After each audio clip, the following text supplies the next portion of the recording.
Okay, some of you wanted to know where exactly the Niji 7 was. So here is my Midjourney.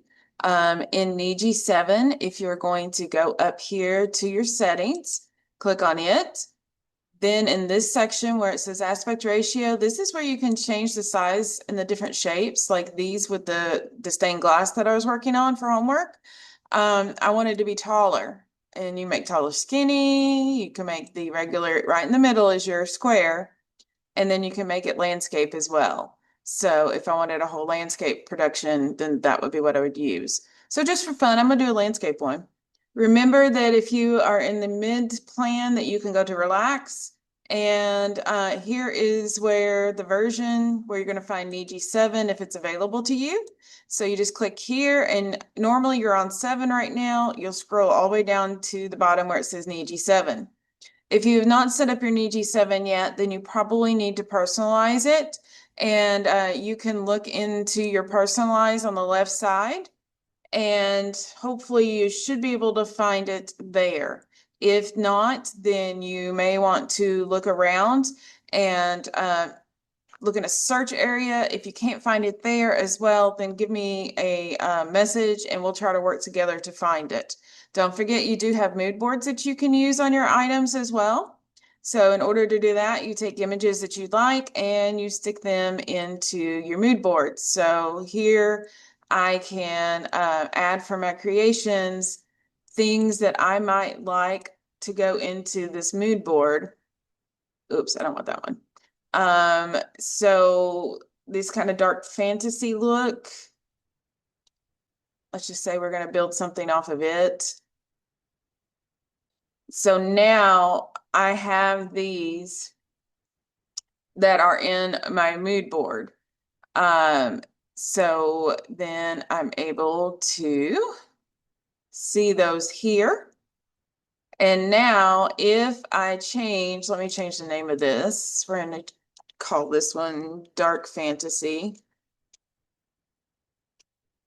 I'm actually able to use this mood board now. So if I was out here into my create, and you see here that my little fox guys are all cute and everything, but let's add on my dark fantasy mood board now.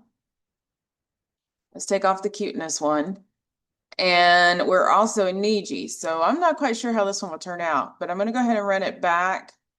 I'm going to switch to the 7, and I am going to run it through as well. Now, these are on relax, so it is going to take a little bit. I also recommend, if you have sensitive eyes like I do, there is right above your name, the dark mode. You can change it to light, but it hurts, so I keep it on dark. Also, if you click here, make sure you claim your name and that you are adding images to your style, because somebody may reach out to you and be interested. And then also, this is a way that you can showcase your work and your types of images to the world, so that if you can say, hey, come to my page and see the things that I create, so that they can kind of see what's going on. But let's go back and see.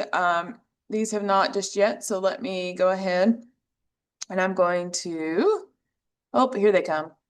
All right, so remember that I made it 16 by 9, which is presentation style. So whereas these were up and down while ago, which I love. I mean, they've got some cuteness, but I was having troubles getting the stained glass look into them on a few of them. There's one down here that I really loved, by the way. Look at this guy. He's not stained glass, but I love the look of it. So anyway, this now is a entire 16 by 9. So this would be good to use on a coffee mug. It would wrap around, or a tumbler, it would wrap around. And because I put dark fantasy on it now, you're going to see that my image has gone from being this cute, same prompt as this one, but I put the mood board on it. I now have something that looks like this, which I actually kind of like. I wish the top of it was better. But you see, it picked up the mushrooms from in there. It picked up the moons. It picked up the darkness and the stars. I may have just made one of my favorite mood boards now. And then here's the mom and her kids. So again, the 16 by 9. Now this took some of the wave that was in the mood board and turned the fox into that. I'm not real fond of that one. And then we got this one that has more of a stained glass look behind it, but still you're seeing the mushrooms. You're seeing the stars. You see the moon in the background. Let's see what Niji 7 did with it. Again, it takes a little bit longer. So let me pause my recording for just a minute. So it finally got done. Um, I'm okay with it. I do love the fact that it understands the stained glass much better. This is the Niji 7. But why does my fox have feathers? And his two kids down here look terrified. Again, you got the mushrooms. This one's kind of interesting. The fox at the bottom though looks like a weasel, so I'll probably take him out. But if you have somebody that's more inclined to the moon and the stars part, that might be interesting. I'm not quite sure what this little thing is here. Again, I'm still trying to train my Niji 7. It's not ever gotten to exactly what I want. So here's some more. That looks like a dead pelt on the bottom. I no.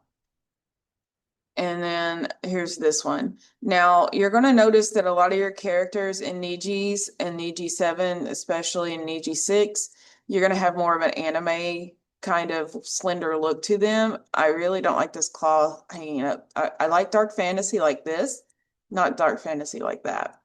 And then just for fun, I went back and I put my dark mood board with my cute mood board, and I think this is my favorite. I think this style right here would look great on a coffee mug, and then on the other side have something about mom. So here's my mushroom, my mom, the two kids. I love the way that it puts this cute cartoon look about it. And there's one with the stained glass in the background. I really like that one. That one's cute. I even love the little kid's face. So if you need help, let me know. If y'all want me to do a beginner's Midjourney class, then maybe I can look into doing that as well. Again, this is my personal style, but I lean heavily to this style as well. So let me know if there's anything I can do.